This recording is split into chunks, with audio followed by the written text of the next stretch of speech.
while you weren't here, and I actually came across a video 10 I wasn't there. years I wasn't ago. there. It wasn't You me. look very different, tabarakallah, mashallah. This fitness enthusiast has really helped, mashallah. You looked a bit different. I'm guessing you were about 23 in this video that I'm going to show. Okay. You're going to find out. Let's play the video.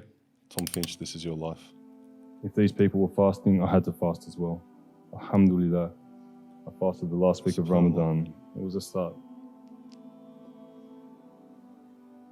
After telling my mother that I was going to be a Muslim, she didn't look at me for almost a week. Before speaking with her, I was happy that I'd found my religion after the prayer, research, and thought I'd invested to reach this decision.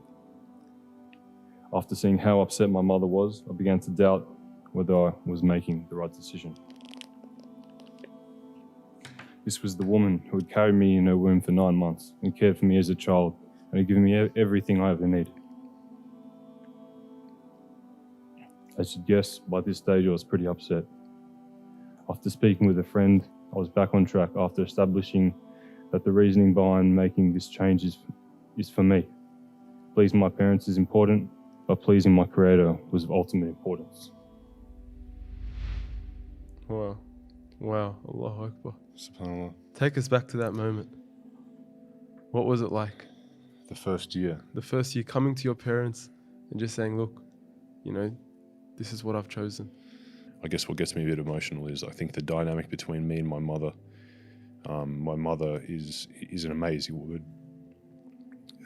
She's the most important person in my life, and she didn't receive the news particularly well. I think in hindsight she maybe understands it a bit better now, along with probably a few other people. But it was very difficult for her. In particular, the first few years. I think it probably took about 3 years for us to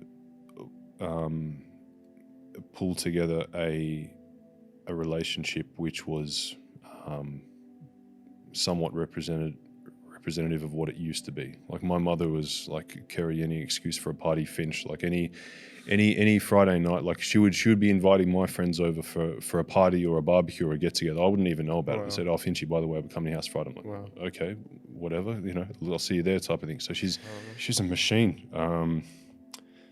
Yes. What do you think worked? What do you think, didn't go to your advantage? I'll tell you what did work. Grandkids. So when grandkids came, that changed the game. It softened the hearts. What didn't work well? Yeah, what didn't work well? I think probably not sharing more sooner with my mother. I think bringing someone along the journey. If someone is really important to you, and you really want to make address a serious problem that you have in your life, whether it's a mental health issue or it's an iman or a faith issue or a health issue or whatever it is. Like, if you're going to make a big change in your life, I think the wise approach is you need a support team around you, and you need to bring people on the journey. If you enjoyed this video and everything else that one